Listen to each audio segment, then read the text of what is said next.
Hello, my name is Dr. Phil Davies.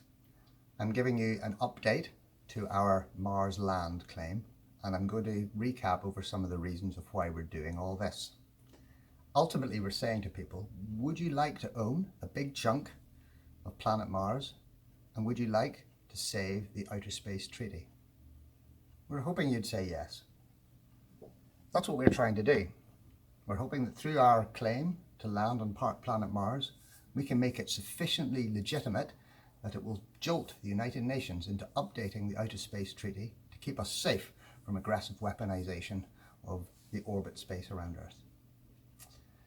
So it's late October 2020. The resurgence of coronavirus is back, and I'm a medical doctor, so most of my time is spent dealing with that.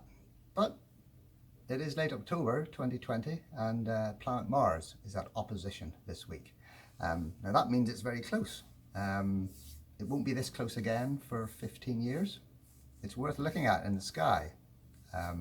It's in the southeast in the evening sky, almost 45 degrees up, very bright. And it's also in the west towards the early hours of the morning. Worth looking at.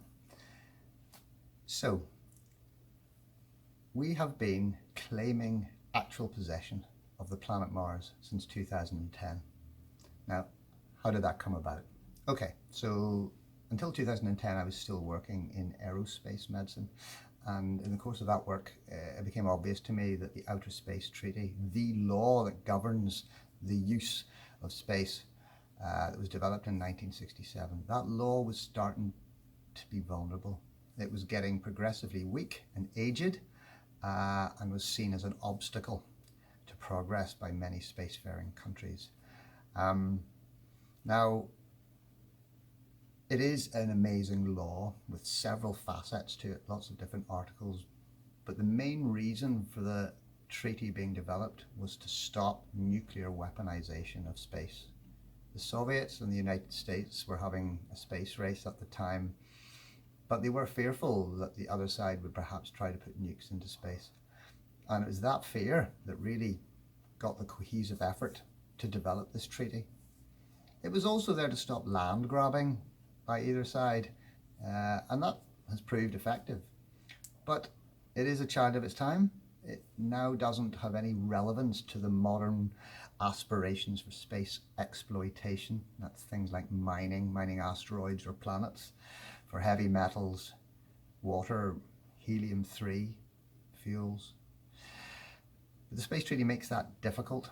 It makes it difficult, so spacefaring countries have developed their own national laws, and some of those national laws, like the US Space Treaty, Space Act,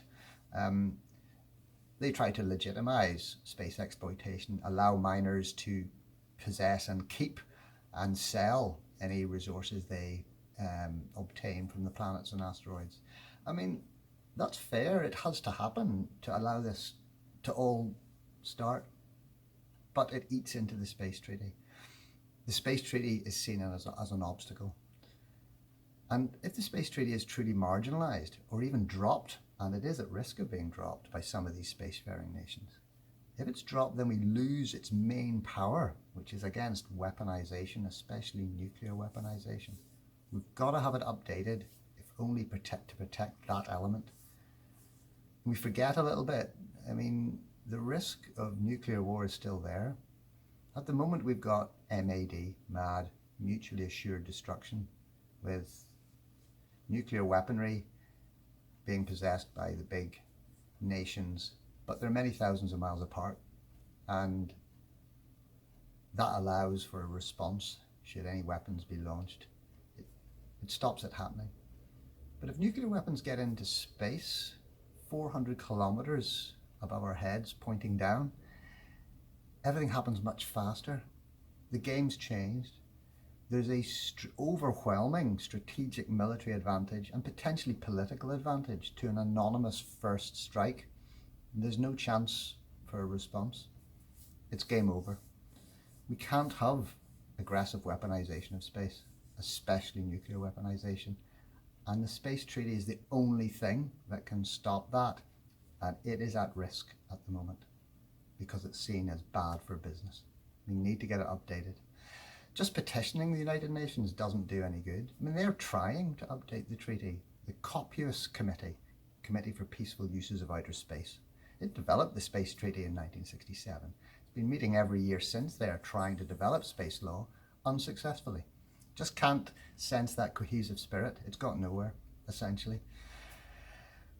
So we need to jolt them into a cohesive effort. And we understand that the desire for greed at a national level is much greater than the desire for peace, unfortunately. So we've got to stir up that greed. We felt that if we could develop a legally strong, legitimate claim to celestial land and take it to an international court and prove that it can penetrate all space law and thus make us eligible to own celestial land, well, that would frighten them all. That would jolt them into a cohesive effort to update the space laws. And that would, of course, keep the laws against weaponization of space alive and well. We now know that spacefaring nations do want to weaponize space. You talk about peaceful militarization to protect space assets, space forces. That's worrying. It's a slippery slope. We need to stop that happening. But we do need to allow space exploitation to flourish. We've got to encourage space exploitation, space mining. We've got to help all those American companies and other companies around the world get started. So the Space Treaty needs updated to accommodate things like the United States Space Act and the subsequent act in Luxembourg, which is the European version. So we're trying to make that happen. So hey, how do we effectively claim land on a planet? How do you do that legitimately? Well, international law applies to space. The Space Treaty says so in Article 3. International law applies to space, and international law has already set down the criteria required to claim new land. On Earth it was intended, but it applies to space. Now, it's all about effective occupation if you're a country, or it's actual possession if you're an individual. Those two things are the same. But what does that mean? Well, what actually would represent effective occupation depends very much by the quality of the land. The geographical quality of the land is what decides what becomes effective occupation. So, if the land is lush with resources and ready for human habitation and settlement, then that's exactly what you have to do to claim it successfully and gain ownership in international law. If the land is of very poor quality, is rather barren, hostile, distant, etc., difficult to set up habitation and settlement, difficult to establish trade, then there was a much lower proof requirement. You didn't have to go and live there. You didn't have to go and prove trade. You literally, whether you're a country or an individual, just had to show intent to occupy or possess. You had to show some development of a governance plan. You had to show some early efforts to either control or influence the land for the better, to make it ready perhaps for future trading or occupation or settlement.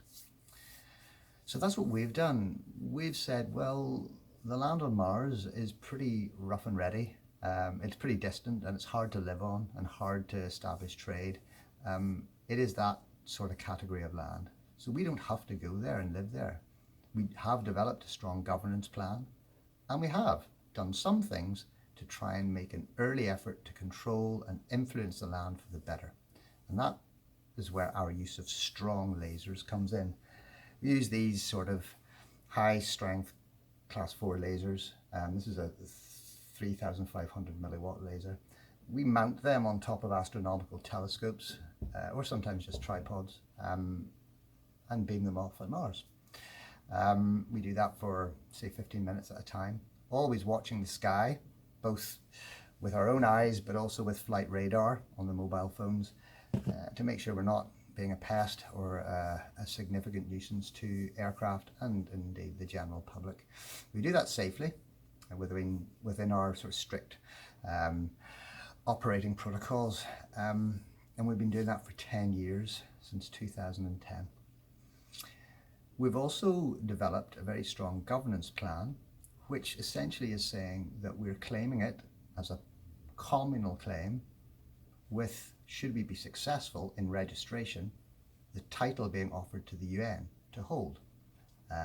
We would also give the UN the opportunity to buy all the shares, the claims, off each shareholder for a nominal fee, should they successfully update the Outer Space Treaty. Now, that nominal fee gets bigger and bigger every year. It takes them to get the treaty updated, and so therefore there's a time pressure applied to them to get this done. In 2007, it was £1,000 per share. It will double every odd year, such that by 2037 it would be £1 million to each claimant. So yeah, we're asking claimants to join us in this communal claim, either for free if we've sent you a voucher, and the vast majority of claims so far have been free, but there are now some very low cost standard claims. Less than $20 will get you many square kilometres of the planet Mars.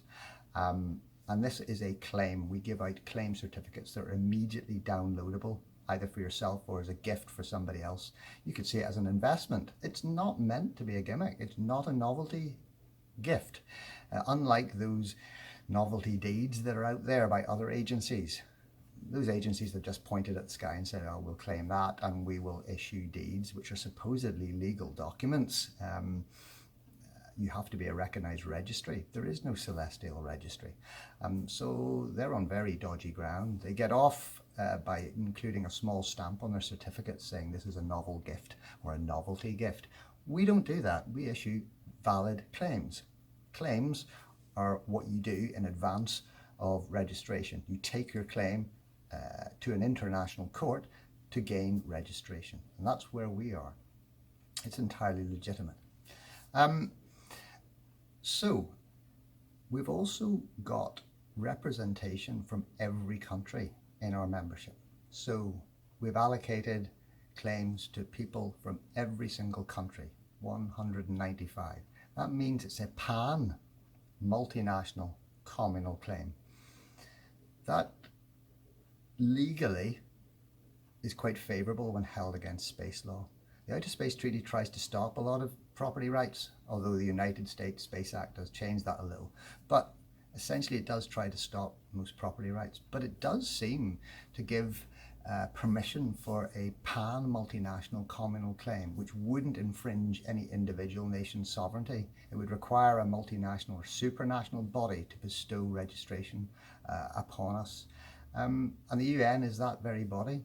So we feel quite confident that should we get to United Nations or International Court, our claim will be held and heard rather favourably because of the noble goals we've got. So we know that we need to get to the United Nations, but in order to get there, we need a nation state to introduce us. We've approached UNUSA, which is the United Nations body that is the secretariat for COPUS, the Committee for Peaceful Uses of Outer Space. Their secretariat, UNUSA, have told us we need to get the nation state to introduce our claim to them. So we've got the UK government in our sights and we've asked them to introduce our claim to COPUS. They have refused. They have acknowledged that our claim has noble goals. We want to update the Outer Space Treaty to keep us all safe, but they don't think that claiming a planet is the way to go about it. And they don't feel that they should be compelled to help us in that. Okay, but we think they should, because of the human rights law that exists. The European Convention of Human Rights has been brought into law with the Human Rights Act 1998. And we feel that they should be compelled to introduce our claim to the UN, and we took them to the High Court. Now, the High Court judge refused us permission.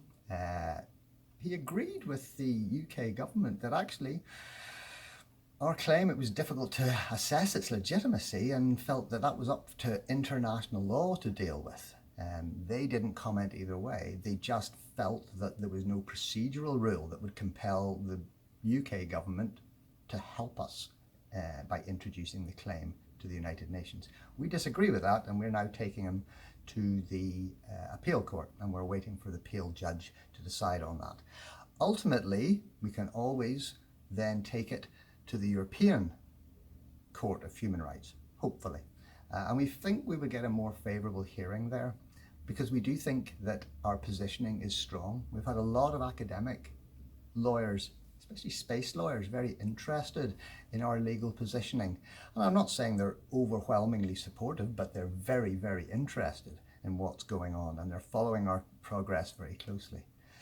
So, if you want to try and save the Outer Space Treaty, and you would love to have a big chunk of Martian land for yourself, or for your friends, or for your descendants, then join with us.